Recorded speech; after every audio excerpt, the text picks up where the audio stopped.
यदि तुम सबको कान्हा के दाऊ का नाम जानना है तो चलो सबके सब रोहिणी जीजी के पास। हाँ, सही कहो। मैं अभी आई। हाँ,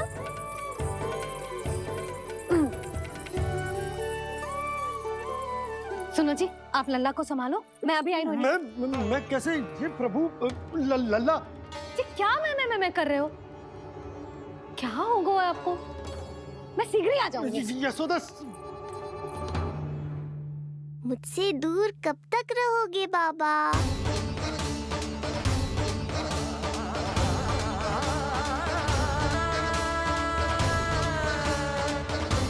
एक बार मेरी ओर देखो तो सही।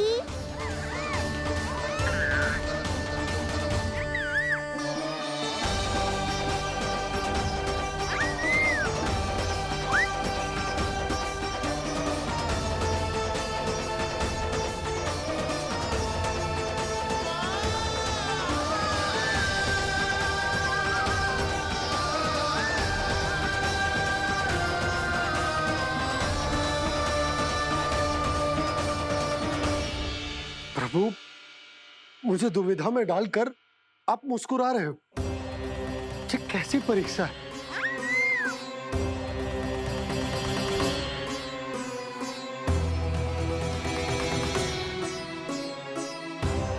ये क्या कर रहे हैं आप?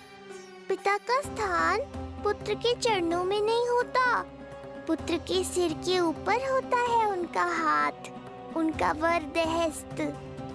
प्रभु, आप चाहते हो कि मैं आपका सत्य यशोदा को न बताऊं। यशोदा चाहती है कि मैं आपको लल्ला की तरह अपने गोद में उठाकर आपसे बातें करूं। मेरी आंखें चाहती हैं कि मैं आपको अपने इष्ट देव, अपने आराध्य के स्वरूप में देखूं। और मेरा हृदय चाहता है कि मैं आपको अपने पुत्र के स्वरूप में देखूं। अब आप ही बताओ प्रभु, अब मैं इस परिस्थिति में क्या करूं? मुझे कुछ समझ में ना आ रहा। आप ही का आसरा है प्रभु। आप ही को सहायता करनी होगी। आप ही बताइए कि किस प्रकार एक भक्त अपने भगवान को अपने लल्ला के स्वरूप में देखे, उसे अपने हाथों में उठाए, उसे खिलाए, उसके साथ बातें करे, कैसे वो उसका लालन पालन करे अपने पुत्र के स्वरूप में। प्रभु, मुझे कुछ समझ में ना आ रहा। सहायता करो प्रभु। चिंता मत कीजिए बाबा, आपके सभी प्रश्नों का उत्तर शीघ्र ही मिलेगा आपको।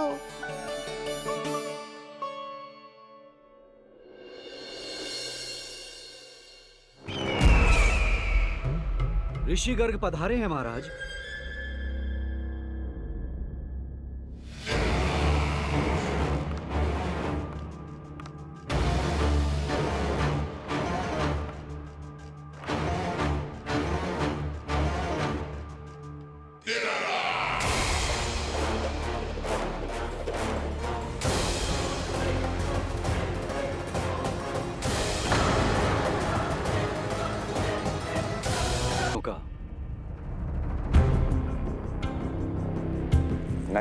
नहीं ऋषिवर, ये तो केवल एक उदाहरण है कि कैसे एक विष्णु भक्त का सम्मान नहीं किया जाना चाहिए। तब तो अच्छा ही है। मैं यहां तुमसे सम्मान की अभिलाषा लेकर नहीं आया हूं। मैं यहां देवकी और वसुदेव से भेंट की इच्छा लेकर आया हूं। क्यों? मेरे विरुद्ध कोई षड्यंत्र रचना चाहते हो? जो सदैव दूसरों के विरुद्ध षड्यंत्र करता है, उसका संपूर्ण जीवन इसी भ्रम में बीतता है कि सारा संसार उसके लिए षड्यंत्र कर रहा है। परंतु अन्य व्यक्तियों के पास इससे भी अत्यधिक महत्वपूर्ण कार्य होते हैं करने के लिए। यह महत्वपूर्ण कार्य करने की आपकी ये इच्छा इस दरबार में पूर्ण नहीं होगी ऋषिवर।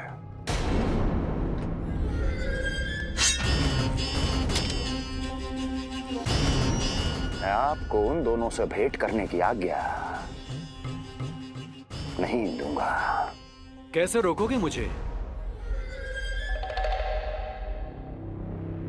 कैसे? बड़ा ही विचित्र प्रश्न है, किंतु इसका उत्तर बड़ा ही सरल है ऋषिवर। जानते हैं मेरे दिन का आरंभ कैसे होता है?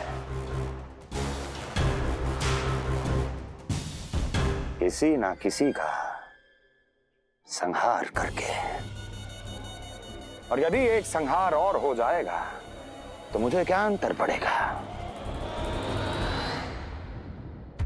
स्वयं से एक प्रश्न पूछो कंस। स्वयं से एक प्रश्न पूछो कंस। मेरा संहार करने के लिए, मेरा संहार जिस संकल्प शक्ति की आवश्यकता है, संकल्प शक्ति की आवश्यकता वो है तुम में, वो है तुम में। कर पाओगे मेरा संहार?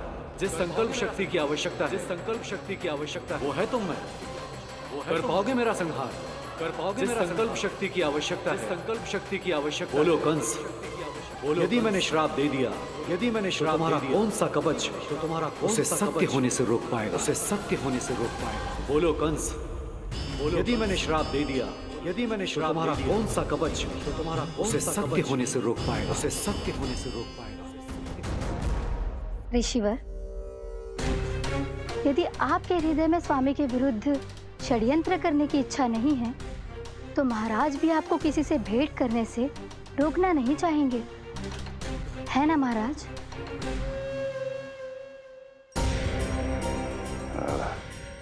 हाँ,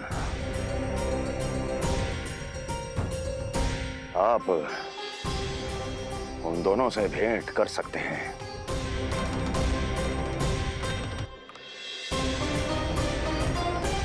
दुर्जन, इन सब पर दृष्टि रखो। अब सब कुछ सुनकर आना, सब कुछ, कुछ भी छूटना नहीं चाहिए। जाओ।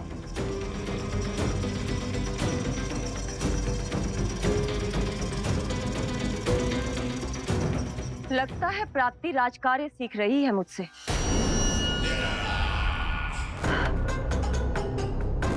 उचित समय पर सही सुझाव दिया तुमने प्राप्ति। अब आसानी से पता लग जाए।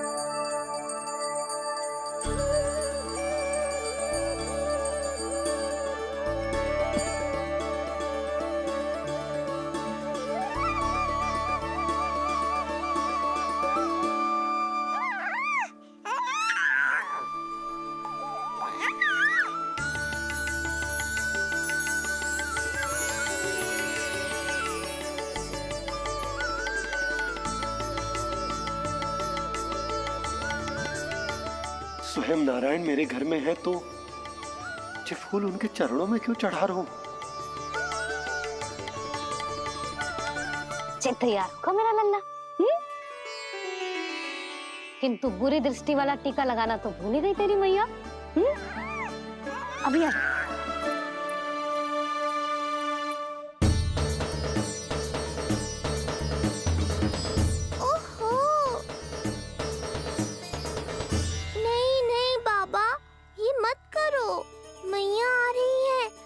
पता चल जाएगा।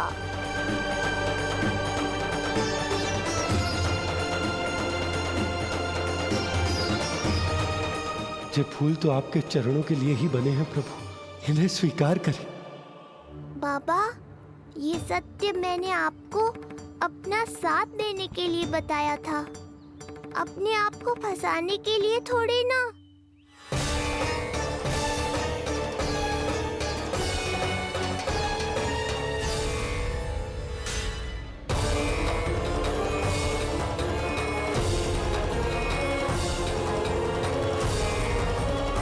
नारायण नारायण। प्रणाम पंडित जी। नंदराज जी, रानी जी, बिटिया के पांव भारी थे ना, तो उसे लिवाने समधियाने चला गया था। वहां कुछ अधिक ही समय लग गया। आज वापस आया तो पता चलो कि स्वयं गर्ग ऋषि ने लल्ला का नाम रखो है, सो मिलने चला है। क्या नाम मिलो है इसे? उन्होंने लल्ला का नाम कृष्ण रखो है। उन्होंने लल्ला का नाम कृष्ण रखो है।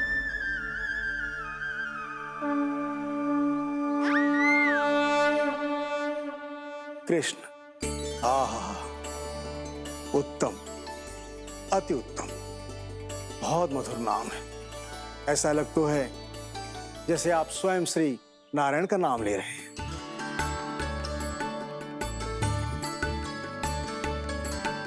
स्थिति को और गंभीर मत बनाओ पंडित जी। आपको तो बाबा के प्रश्नों का उत्तर देना है। एक बार मेरी ओर देख लो, आपको स्वयं ही पता चल जाएगा कि आपको इस समस्या को कैसे सुलझाना है।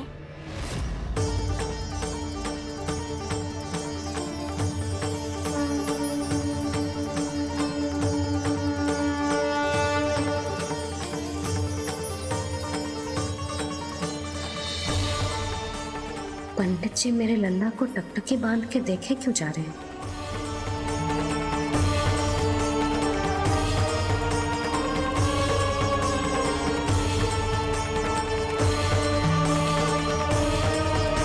और गंभीर मत बनाओ पंडित जी।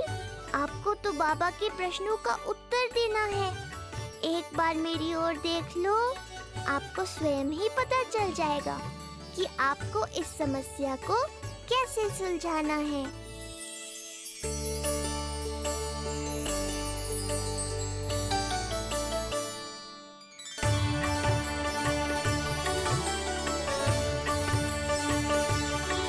क्या हुआ पंडित जी?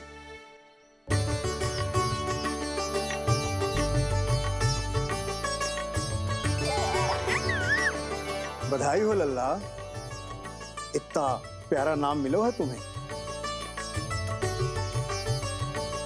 नंदराज जी, जब भी मैं लल्ला को देखता हूं तो मुझे भगवान श्री राम की झलक दिखाई देती है। क्यों ना दिखाई देगी, उन्हीं के तो अगले अवतार हैं ये। कभी कभी तो मन में विचार आता है कि एक वो भी समय था जब भगवान इस धरती पर अवतार लेते थे और हम मानव के बीच में घूमते फिरते खाते पीते थे और अपनी लीला दिखाते थे। मुझे तो लगता है पंडित जी कि कितने भाग्यवान थे महाराज जनक और महारानी सुनैना। उन्होंने माता सीता को जन्म न दियो और महारानी कैकई जिन्होंने प्रभु राम को जन्म न दियो, फिर भी उनके पालन पोषण का सौभाग्य प्राप्त हुआ उन्हें। कल्पना करो पंडित जी, कितने पुण्य अर्जित किए होंगे उन्होंने पिछले जन्म में। कितनी तपस्या की होगी कि जिनकी गोद में सारा संसार है वो श्री नारायण और माता लक्ष्मी उनकी गोद में खेले।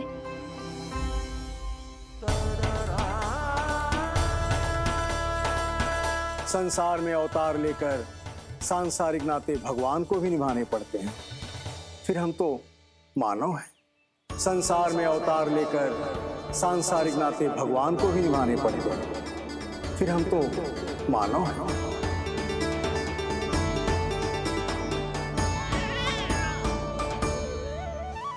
जो हो रहा है और जो भी होता है सब उनकी ही इच्छा से होता है नंदराज, इसलिए आगे का मार्ग भी वही दिखाएंगे।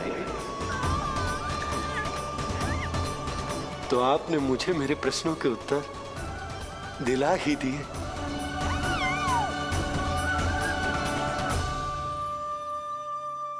मैं भी क्या क्या बातें करने लगा। लगता है नाना बनने की प्रसन्नता का प्रभाव है जी। हमारी बिटिया को लक्ष्मी हुई है ना। बधाई हो पंडित जी, बहुत बहुत बधाई हो। मैं मैया और उसकी बिटिया से अवश्य मिलने आऊंगी। बधाई हो पंडित जी। अब मुझे आज्ञा दीजिए, वैद्य जी से कुछ औषधियां लेनी है मुझे। नारायण नारायण।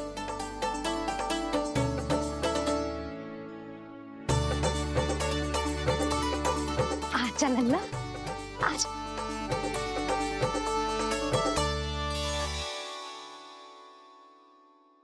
लगता ठीक है। सुनो जी, तनिक कान्हा को संभालो, मैं यूं गई और यूं आई।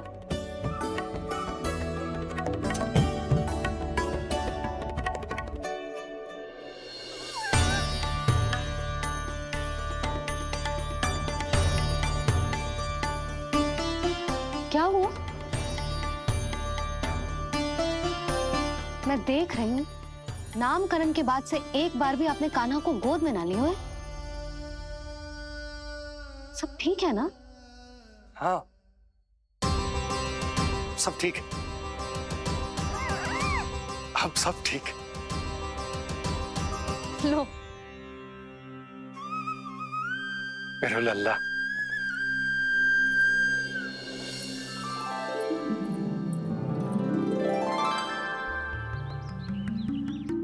आपका बहुत बहुत धन्यवाद ऋषिवर।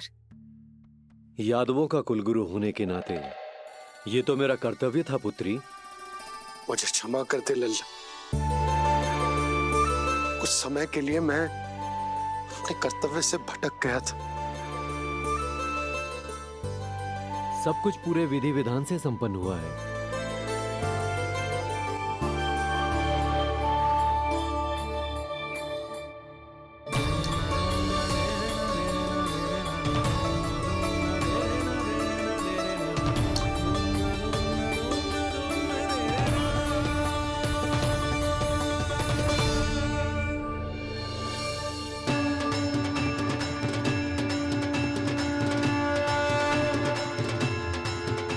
जो नाम मैंने दिया है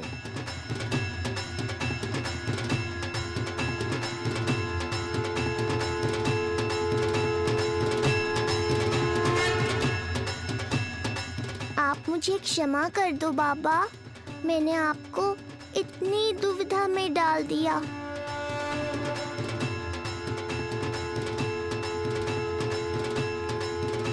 और इस तरह नंद को सब कुछ पता चल गया।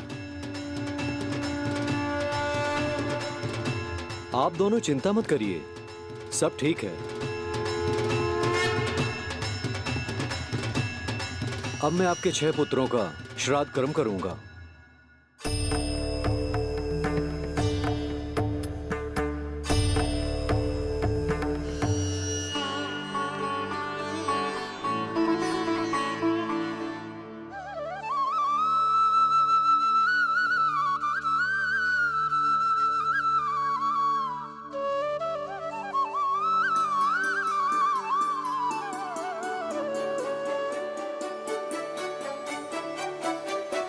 कान्हा,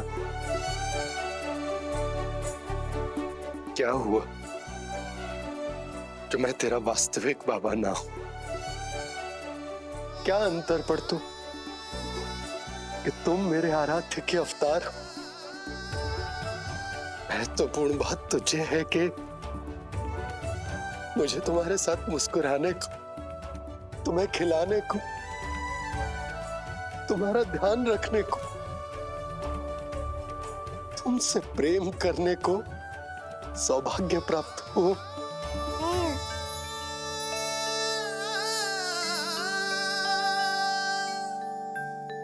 बाबा, सत्य जानने के बाद अब आपको केवल प्रेम ही नहीं करना है, मुझे डांटना भी है जब मुझसे कोई भूल हो जाए या मैं कोई शरारत करूं। तुमने मुझसे कुछ कही कान्हा, पर ये सब जानने के बाद तुम्हें कैसे डांट सकता हूँ? बताओ ना कि कैसे मैं तुम्हें ये वो कहूँ? सब आप मुझ पर छोड़ दो बाबा। शीघ्र ही जीवन की माया आपको अपने प्रभाव में ले लेगी और आप ये सब भूल जाओगे। पर जब जब मेरी दिव्यता की झलक संसार को मिलने वाली होगी और मेरा सत्य मैया को पता चलने वाला होगा, तब तब आपको इसका स्मरण हो जाएगा। इसका अर्थ है कि गुरुवर ने सही कहा था। श्री हरि की आंखों में भी आंसू आ गए थे। ममता के लिए तरसने लगे थे वो। इसीलिए उनके इस अवतार का मुख्य उद्देश्य है माँ की ममता का अनुभव करना। जो सत्य है कि इस अवतार का मुख्य उद्देश्य माँ की ममता का अनुभव करना। वो तो है बाबा, पर उसके साथ साथ आपका प्रेम पाना भी है। जानते हो, किसी संकट की स्थिति में आपको सब कुछ स्मरण क्यों आएगा? ताकि आप मैया को सत्य पता चलने से रोक पाओ। बोलो बाबा, आप मेरी सहायता करोगे ना?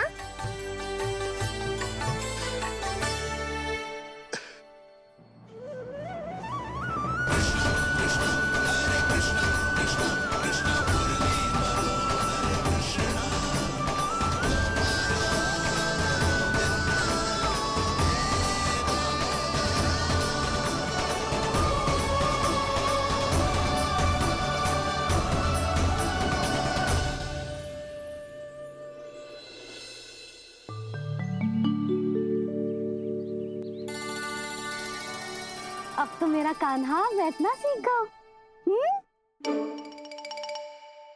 अब आगे से मैया कार्य करेगी तो कान्हा मैया के निकट ही बैठेगा। कितनी अच्छी तरह से बैठने लगो मेरा कान्हा।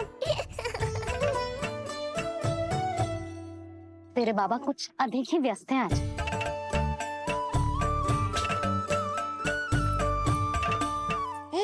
और अब आप भी व्यस्त हो गई, तो मेरे साथ खेलेगा कौन?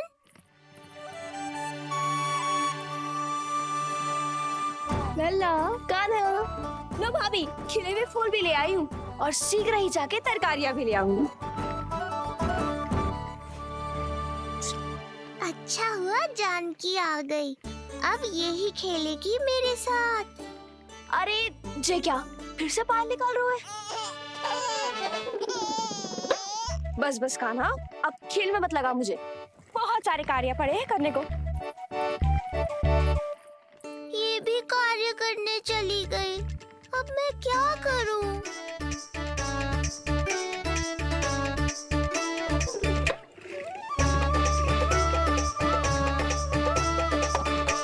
सब व्यस्त है, मेरे लिए किसी के पास समय ही नहीं है। लगता है इनका ध्यान बटाने के लिए अब मुझे कुछ करना ही होगा।